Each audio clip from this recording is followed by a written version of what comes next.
Is race and racism systemic and institutional in Nova Scotia? Hell yes. Last year, a group representing several diverse communities came together to create a documentary. This is going to be looking at a raindrop in a typhoon storm. Learning how to outsmart their smartphones. These novice videographers sought out thinkers in the community to discuss systemic racism. They called the documentary, What Wonderful World. I see trees of green, red roses too. I see them bloom for me and for you. And I feel people have made statements about systemic discrimination and some people being offended, saying, no, it doesn't exist. People deny there's no racism in Nova Scotia? Yes, what's your view? Tell them come see me. If you are white and speak the predominant language of your community, you probably haven't experienced systemic racism or discrimination. But it touches us all. Parce que c'est ancré. Because it is embedded in our systems, it is harder to detect. C'est beaucoup moins facile à détecter. It's just been prettied up. The whole history of Canada is discrimination. Given that the projects of genocide and enslavement form the foundation of our culture in North America, we should expect that anti-Black and anti-Indigenous sentiments exist in the infrastructure of all of our institutions. I see skies of blue. Inspired by Louis Armstrong's song, What a Wonderful World, this documentary not only helps us all understand systemic racism, but explores solutions that will benefit us all. And I think to myself,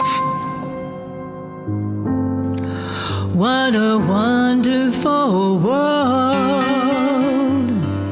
There is lots of systemic racism within our healthcare system. It's out of ignorance. It's out of, how would I say, a complex of superiority. I hear babies cry. I watch them grow. They'll learn much more than I'll ever know. And I think to myself,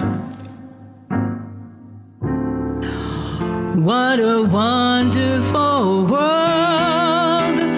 As so beautifully said by Mark Pilak, the song What a Wonderful World makes a subtle, heartbreaking gesture to all the darkness rapping at its door. In turn, making it just hard enough for you, the listener, to entirely dismiss its optimism, at which moment the battle becomes yours.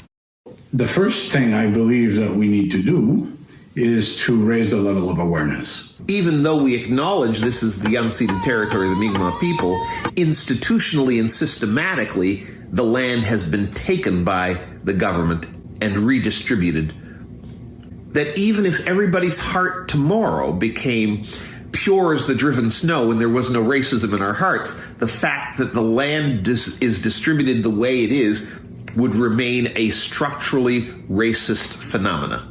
The so-called fathers of Confederation, what was that, 155 years ago, designed a country that excluded, was not inclusive. It was targeted for white males. It's just a really big,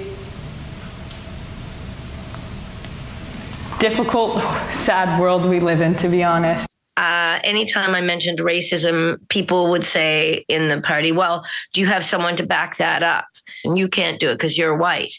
And I'm like, look, we're all white here. This is a small caucus of white people. So if I don't bring up issues that are important to people of color and Indigenous people, it's never going to happen. Yes, I think to myself, what a wonderful world. Can you imagine what, say, Canada would be like if when the European settlers came here, they actually respected the people that were already here? Oh, yeah. probably have quite a different world than we do right now.